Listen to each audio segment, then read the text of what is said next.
Bristol, England, standing beneath an empty stone plinth, from which the statue of the 17th-century slave trader Edward Colston was toppled last week, Richard Saunders showed his son photos of 3 black Americans who had been killed by the police an ocean away and 200 years after the end of Bristol's slave trade.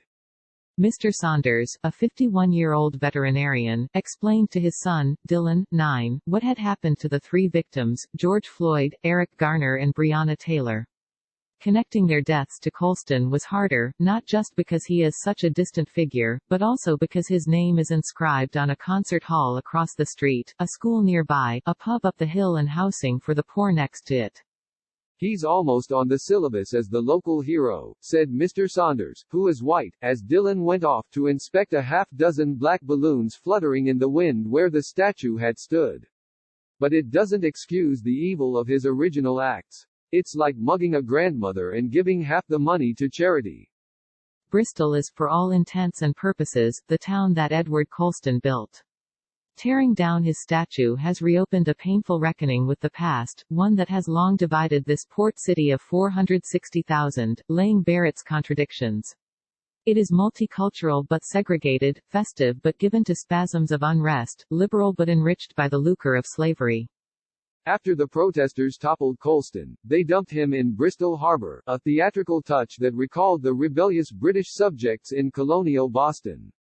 But this protest was inspired by the Black Lives Matter movement, not the Boston Tea Party, and it poses a nettlesome challenge to Bristol, similar to that faced by cities across the American South, where statues of Confederate generals are teetering.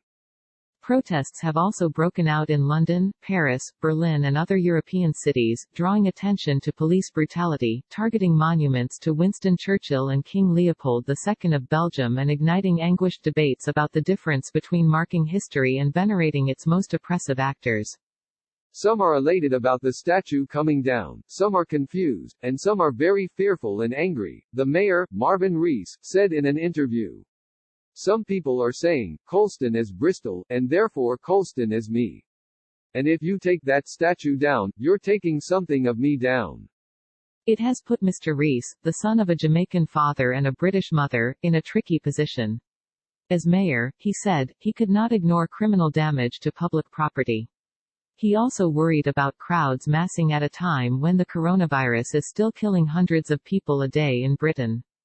But as a child of Jamaican immigrants, he said, I could not pretend I was anything but affronted by the statue. Colston, he said, may have owned one of my ancestors. Mr. Rees ordered the statue fished out of the harbor and plans to install it in a museum, where it can be presented with historical context. There is no shortage of ideas for how to do that.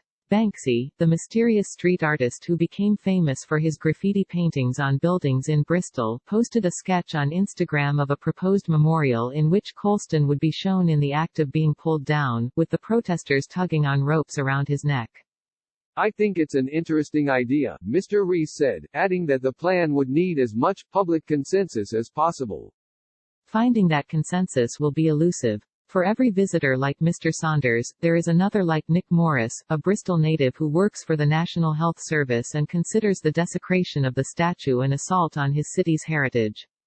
If you pull down every statue around the world that has anything to do with slavery, abusing people, or war, there would be nothing left, said Mr. Morris, who is white. You might as well pull down the pyramids. When Colston Hall, the city's majestic concert hall, announced in 2017 that it would change its name after a renovation, its managers faced threats from those who viewed the hall nostalgically as a place they went for school field trips. A lot of people thought we were trying to belittle their life experiences, said Louise Mitchell, the chief executive of Bristol Music Trust, which runs the hall. Still, Ms. Mitchell is plowing ahead with plans to unveil a new name by the fall. Colston Girls' School said it would begin a 6-week consultation to consider changing its name. And the manager of the Colston Arms pub, Paul Frost, said he would leave it to the public to decide whether to erase Colston. It's a toxic brand, said Mr. Frost, who placed a Black Lives Matter sign out front to discourage would-be vandals. Whatever his reputation now, Edward Colston bequeathed Bristol the stately Georgian squares where its merchants once built their houses, and he helped preserve the churches that distinguish it today. As a director of the Royal African Company, which monopolized slave trading until 1698, he opened the business to the city.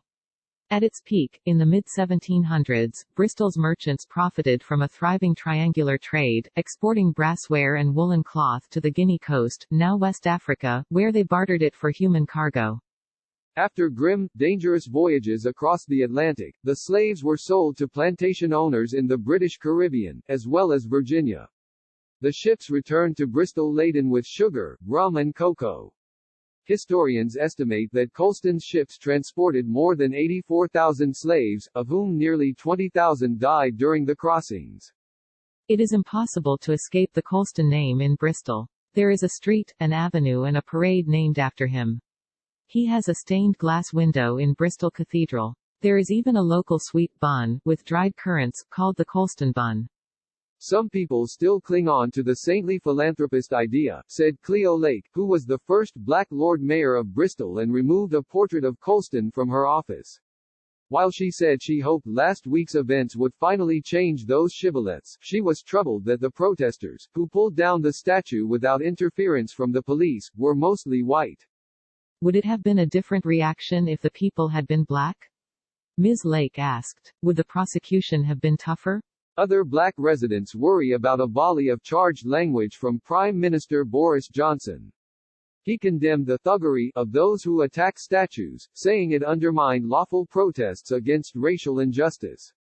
The authorities in London covered up memorials of Churchill to protect them from vandals, while Oxford University faced calls to remove a statue of Cecil Rhodes. Churchill's wartime heroics, critics say, should not paper over his history of racist statements. Rhodes's white supremacist views are considered by some to be a precursor to apartheid. In Bristol, there is already evidence of tit-for-tat desecration. Witnesses said a white man poured bleach on a statue of a Jamaican-born playwright, Alfred Fagan, which stands in a park in St. Paul's, the city's oldest black neighborhood. Among those who went to survey the damage, there was anger and sadness at what they said was a betrayal of the hard-won harmony of their diverse community. This was revenge for Colston, said Lemoy Comrie, 37, who runs a Jamaican restaurant. But if we are going to move on and put the past behind us and live in peace, then why does it have to be stuck in our faces? Vanessa Kissel, a black woman who is the resident poet of Bristol, said she feared the toppling of the statue would be swept up in a narrative of thuggery. But she allowed herself a moment of hope that this would be a transformative moment for her city, reconciling its sinister past and imperfect present with its idealized self-image, a tolerant, hip mecca for music, theater and art. To capture the moment, Ms. Kissel wrote and posted a poem about the fall of Colston, which begins with these lines. You came down easy, in the end. The righteous wrench of two ropes in a grand plie. Briefly, you flew, corkscrewed, then met the ground. With the clang of toy guns, loose change, chains. A rain of cheers, standing ovation on your neck. Punk Ballet. Act 1. There is more to come.